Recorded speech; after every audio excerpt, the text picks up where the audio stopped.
Bismillah. Assalamualaikum warahmatullahi wabarakatuh. Alhamdulillah hamdan katsiran thayyiban mubarakan fih kama yuhibbu rabbuna wa yarda. Wa asyhadu an la ilaha illallah wahdahu la syarika lahu wa asyhadu anna Muhammadan abduhu wa rasuluh. Allahumma shalli wa sallim wa barik ala nabiyyina Muhammad wa ala alihi wa sahbihi wa man tabi'ahum bi ihsanin ila yaumil qiyamah amma ba'd. Saudara-saudariku kaum muslimin yang dimuliakan Allah Subhanahu wa taala. Insyaallah pada kesempatan yang mulia ini kita kembali melanjutkan pembahasan kita bersama buku karya Izzatullah Abduh, karya saya sendiri. Alhamdulillah, buku ini diterbitkan oleh Gramedia tahun 2016.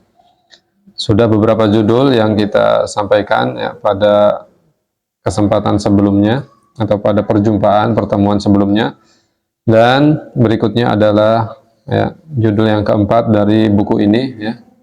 Judul buku ini adalah Mudah Hidup Mulia, dan di dalam buku ini terdapat banyak bab-bab yang dibahas di dalamnya. Dan yang keempat yaitu berdoalah. Doa merupakan suatu ibadah yang sangat mulia yang tidak boleh ditujukan kecuali hanya kepada Allah Subhanahu wa taala. Di samping itu, doa juga merupakan penyempurna segala usaha yang dilakukan oleh seseorang. Orang yang giat berusaha, berjuang keras sampai tulang belulangnya remuk, dia memeras keringat banting tulang, tapi kemudian dia meninggalkan doa, maka dia dianggap telah bersikap sombong dengan usahanya, seolah-olah dia tidak membutuhkan pertolongan dari Allah Subhanahu wa taala. Dia bersandar dengan usahanya, kemudian dia meninggalkan doa, seolah-olah doa itu tidak penting baginya. Yang penting berusaha, bekerja keras. Jadi tidak melibatkan Allah Subhanahu wa taala di dalam usaha dan upayanya, sehingga akhirnya dia meninggalkan doa. Maka orang yang seperti ini adalah orang yang sombong. Dia tidak ingat kepada Allah Subhanahu wa taala. Dia tidak ingat untuk bersandar bergantung kepada Allah Subhanahu wa taala. Dia tidak ingat untuk mengutarakan kebutuhannya kepada Allah Subhanahu wa taala. Karena secerdas apapun seorang manusia, setinggi apapun jabatan manusia, maka manusia tetaplah makhluk yang lemah yang membutuhkan pertolongan dari Allah Subhanahu wa taala di dalam segala urusan, di dalam segala upaya dan usahanya. Jadi bagaimana mungkin seseorang itu berusaha lalu kemudian dia melupakan doa, padahal segala hasil dari setiap usaha dan upaya yang dia kerjakan itu ada di tangan Allah Subhanahu wa taala. Kemudian sebaliknya, saudara-saudari yang dimuliakan Allah Subhanahu wa taala, orang yang berdoa terus, dia banyak berdoa kepada Allah Subhanahu wa taala, meminta sesuatu kepada Allah Subhanahu wa taala, meminta apa yang dia inginkan, atau dia meminta supaya dihindarkan dari apa yang dia khawatirkan, dia takutkan. Tapi kemudian dalam praktek lapangannya, dalam kehidupannya, dia tidak mau berusaha, tidak mau berupaya. Jadi hanya berdoa. Nah, ini juga suatu hal yang tidak sempurna. Tidak boleh seorang hamba dia berdoa minta sesuatu kepada Allah Subhanahu wa taala lalu kemudian diam tidak melakukan apa-apa. Karena orang yang berdoa kemudian dia meninggalkan usaha, maka hal ini adalah suatu hal yang berangan dan terhadap Allah SWT tetapkan kehidupan ini, bahwa seorang ketika menginginkan sesuatu maka harus ada upaya dan usaha yang dia lakukan. Jadi ada hukum sebab akibat di dalam kehidupan dunia ini. Nah, ini sunat itu yang memang ditetapkan Allah Subhanahu wa taala. Seseorang misal lapar, dia berdoa kepada Allah, ya Allah, hamba lapar, kenyangkan perut hamba ya Allah. Apakah kemudian otomatis perutnya langsung kenyang? Tentu tidak.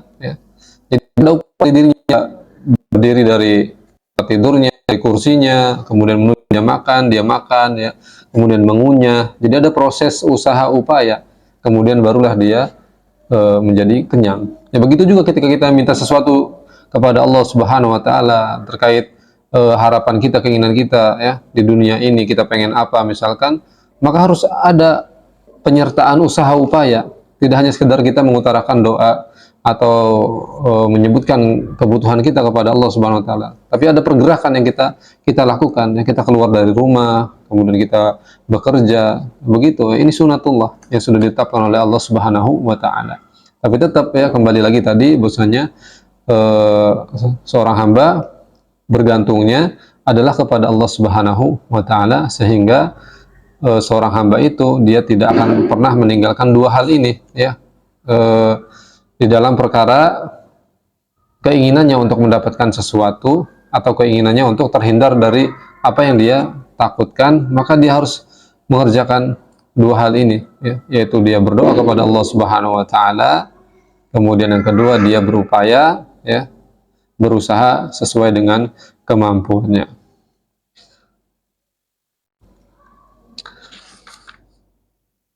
Kemudian saudara-saudariku yang dimuliakan Allah Subhanahu wa taala, ya, kita sebagai seorang hamba maka janganlah pernah kita melupakan doa kepada Allah Subhanahu wa taala, ya, karena doa ini merupakan senjata yang sangat ampuh bagi seorang hamba, ya. Siapa yang menginginkan keberhasilan dan kebahagiaan dunia akhirat, maka hendaknya dia banyak berdoa kepada Allah Subhanahu wa taala. Dan doa sendiri itu sudah masuk ke dalam bagian ibadah yang sangat agung sekali, ya. Makanya kata Nabi SAW, ad-du'a huwal ibadah. Doa itu adalah ibadah. Jadi kita berdoa, meminta sesuatu saja, kita melakukan aktivitas doa, itu sudah terhitung sebagai ibadah. Masya Allah, ya. Jadi nikmatilah ibadah kita kepada Allah Subhanahu wa taala. Jadi tidak hanya sekedar kita itu mengungkapkan keinginan kita di hadapan Allah Subhanahu wa taala, tapi betul-betul ketika kita berdoa kepada Allah, kita itu merasakan manisnya ibadah, merasakan manisnya kita menyerahkan diri kita di hadapan Allah Subhanahu wa taala, ya. Kemudian memasrahkan diri kita di hadapan Allah Subhanahu wa taala, ya, yang menunjukkan betapa kita butuh kepada Allah Subhanahu wa taala. Betapa kita ini lemah, ya, yang butuh kepada pertolongan Allah Subhanahu wa taala dalam segala urusan kita di dunia ini. Ya. Jadi itu sebetulnya intisari daripada berdoa kepada Allah Subhanahu wa taala, di mana seseorang menunjukkan kebutuhannya yang begitu sangat kepada Allah Subhanahu wa taala, ya, yang menunjukkan kepasrahannya kepada Allah Subhanahu wa taala, sehingga dia berdoa, ya, bersimpuh di hadapan Allah Subhanahu wa taala. Dan Allah Subhanahu wa taala mengabarkan kepada kita di dalam surat Al-Baqarah ayat 186. Kata Allah Subhanahu wa taala, "Wa idza sa'alaka 'ibadi anni fa inni qarib ujibu da'watad da'i idza da'an." Allahu akbar. Kata Allah Subhanahu wa taala, apabila hamba-hambaku bertanya kepadamu wahai Muhammad, ya, maka kabarkanlah kepada mereka, sesungguhnya aku amat teramat dekat. Allahu akbar. Aku mengijabah doa, ya, seorang hamba apabila dia berdoa kepadaku. Allahu akbar. Ini janji dari Allah Subhanahu wa taala, bahwasanya siapa saja seorang hamba yang berdoa kepada Allah, maka pasti akan diijabah oleh Allah Subhanahu wa taala. Kemudian di dalam surat Al-Mu'min, ya, atau surat Ghafir ayat 60, Allah SWT berfirman, wa qala rabbukum ud'uni astajib lakum, ya. Dan Allah berfirman, berdoalah kalian kepadaku, maka pasti aku ijabah doa kalian. Dan dalam surat Maryam ayat 48, ya, Allah Subhanahu wa taala menyebutkan tentang ungkapan seorang nabi yang mulia, yaitu Nabi Ibrahim alaihissalam, wa ad'u rabbi asa alla akuna bidu'ai rabbi syaqiyya, dan aku berdoa kepada Allah Rabbku, mudah-mudahan aku tidak akan kecewa dengan berdoa kepada Rabbku. Allahu akbar. Kemudian juga di dalam surat Maryam ayat 4, ya, Allah Subhanahu wa taala mengabadikan ungkapan seorang nabi yang mulia yang bernama Zakaria alaihissalam. Kalau yang pertama tadi Nabi Ibrahim alaihissalam, kalau ini Nabi Zakaria alaihissalam. Walam aku bidu'aika rabbi, tidak kecewa kepada engkau wahai Allah. Jadi doa itu merupakan kata para nabi yang mana terus menerus berdoa kepada Allah Subhanahu wa taala dan mereka tidak pernah kecewa ya, dengan doa kepada Allah Subhanahu wa taala. Artinya orang yang berdoa kepada Allah tidak akan pernah dikecewakan Allah Subhanahu wa taala. Bayangkan para manusia ya, yang mulia kedudukannya di hadapan Allah Subhanahu wa taala. Mereka sudah mencapai derajat yang tinggi di sisi Allah Subhanahu wa taala. Tetapi meski begitu mereka banyak berdoa kepada Allah Subhanahu wa taala, mengutarakan kebutuhan mereka, ya, memasrahkan diri mereka kepada Allah Subhanahu wa taala. Ini luar biasa. Maka kita saudara-saudari yang dimuliakan Allah Subhanahu wa taala, mudah-mudahan bisa meneladani para nabi ya, dan kita mudah-mudahan diberi taufik oleh Allah Subhanahu wa taala untuk bisa mengamalkan ibadah yang agung ini, yaitu setiap hari, setiap waktu ya, kita mengisi ya waktu-waktu tertentu, khususnya waktu-waktu yang memang diharapkan besarnya ijabah doa itu turun dari Allah Subhanahu wa taala, maka di situ kita banyak berdoa kepada Allah Subhanahu wa taala. Ya, kita berdoa dengan sungguh-sungguh dengan harapan ya Allah mengijabah apa yang kita pinta, dengan harapan Allah Subhanahu wa taala mengijabah apa yang kita mohonkan. Dan tentu harus disertai dengan kehadiran hati, karena kata Nabi SAW,